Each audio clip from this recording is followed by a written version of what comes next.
Hello, it's been a while since we've done an update on the latest features in Waltz, so we're going to run through some of the issues and features we've covered in the last year. We're starting on the Waltz blog page. If we go to GitHub, we'll show you where the latest releases can be found and a summary of all the features that have been included. If we go to the releases page, the most recent one at current time of recording is 1.48, and the focus of that release was legal entities, and then going backwards we can walk through some of the other main features we've covered. The first set of changes we're going to look at are around assessments.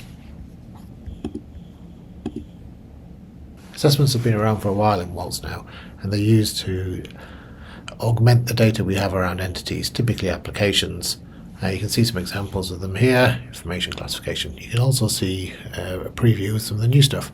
We're allowing now multi-valued assessments. So you can see this one here has several values. Okay, so if you want to make changes to those as before, you can go to the More section, which will open up this Assessments Rating section, or you can get to it from the menu over here. And you see all of the ones that are available to us. So you can see the ones I've got available here. Click on the rating, and I can change that rating if I wanted to be strictly confidential and add a comment. You see that should update immediately. Strictly confidential. The multi-valued assessments are very similar. Click on one of those and I can add a rating. So I can say this application also supports single sign-on. Save that, and I can also click on an existing rating and remove it. The second feature we'd like to go through the developments on is the report grids. So as before, these are available from any of the aggregate views, for example org units or measurables. So if we go to one of the org units at the top of the tree, it should cover all of the applications under that org unit, and if we open up the report grid section or scroll down, you'll see the full list of report grids. One of the newest features to assist with copying grids which are very similar to the ones you want to produce is a clone feature. So we can clone this grid even if we don't own it, and call the other grid another grid, and call this a test grid. When we clone this, we'll see the new grid that I've just created has all the columns from the original. Speaking of columns, as an owner of this, I can edit the columns available to us, and as of the later releases, there's a lot more column types available to us. Things such as more information about the application, more information of survey instances, and some of the entity statistics have all been added in recent releases. If I go in, I can add one of these and save that, and that will add it to the grid below. You can see the new column there. One of the other new features on report grids is the addition of derived columns. So on the right hand side here, you can see underneath the normal picker there's add a derived column. Derived columns are based off of the other columns already added to a report grid. So in order to use them, you need to set an external ID on the other column values. For example, here we can see for the SDLC compliance column, the external ID of SDLC has been set. If I just go into the edit panel, you can see that it's here as an external ID. The final column in this list is the derived columns. They're all indicated by stacked boxes. The name of the column is derived, the external ID which is required is derived, and here we can see the derivation script which is used to calculate the outcome of that column. In this case, we've made use of one of our functions, any cells provided, with the SDLC external identifier for the SDLC compliance column, and if that value exists, we're going to make a result cell which contains the value y. Otherwise, we're not going to do anything and the cell will show as null. So if we just close this and take a look at our grid,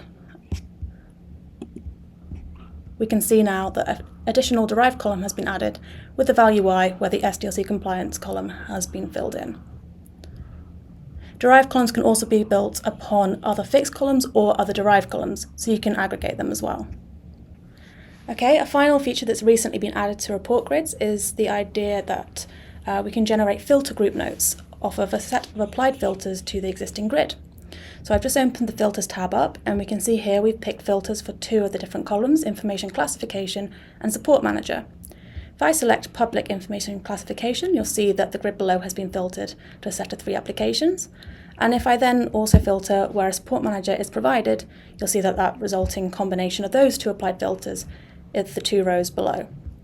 If we now click on generate filter group note template, this will produce a pop-up which indicates what should be copied into an entity name node on an application group in order to pre-populate that group with the values. As you can see here, we've added some helpful error messages when the filter note is not appropriate for generating the group. In this case, some of the columns I've selected to be used in the filter set don't have an external ID set, so it's advisable to set an external ID for every single column in your editor. So I'm just going to go back to my column editor, edit the support manager, give an external ID of support, and adding it to information classification.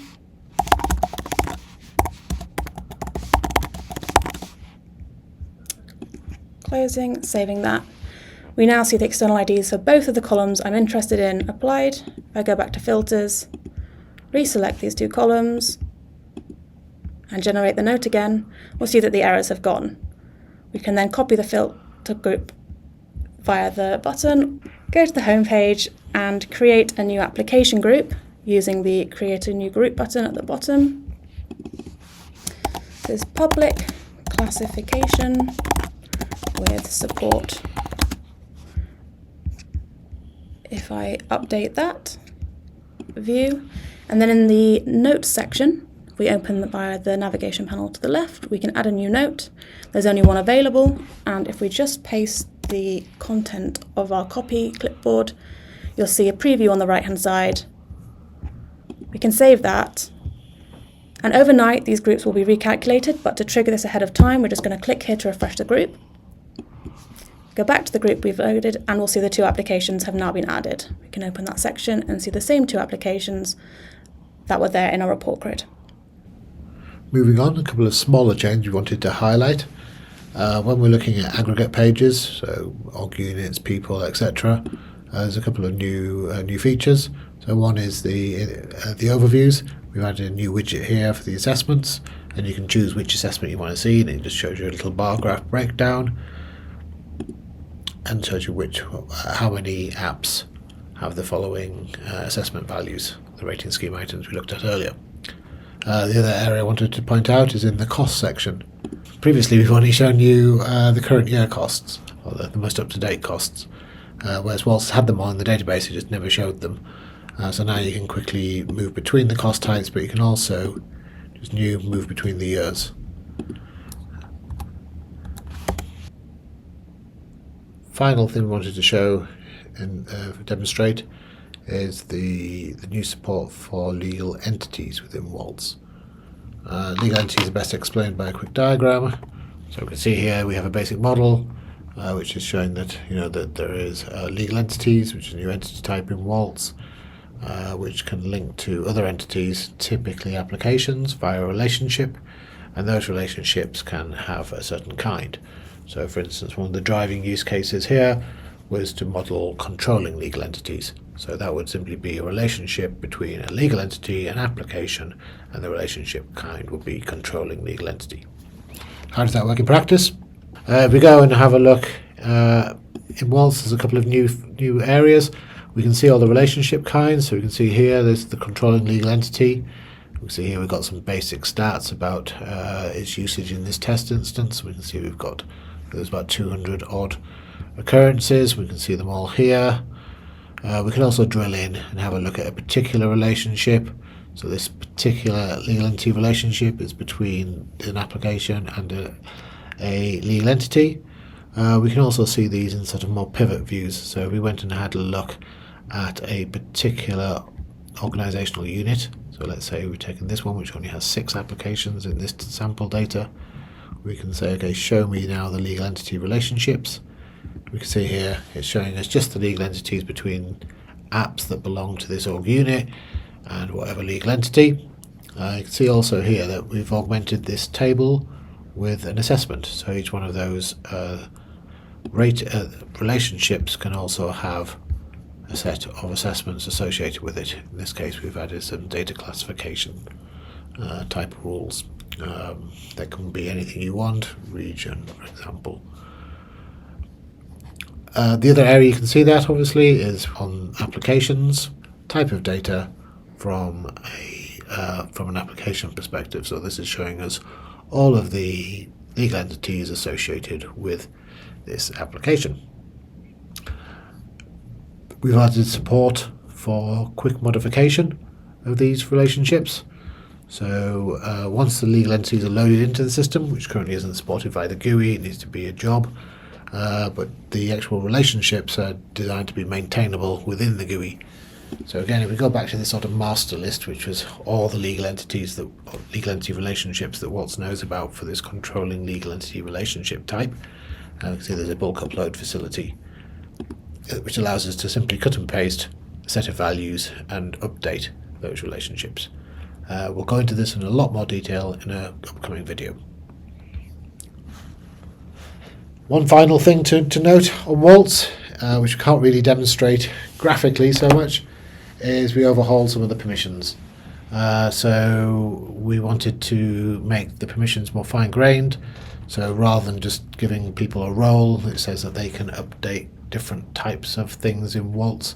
It's more involvement based. So we'll say, okay, for this particular type of operation, then you have to have this particular relationship or involvement with the entity you're updating. So for example, if you wanted to attest an application, we might insist you're the application owner or the domain architect. If you wanted to update the flows, we might insist that you are an architect or a support staff.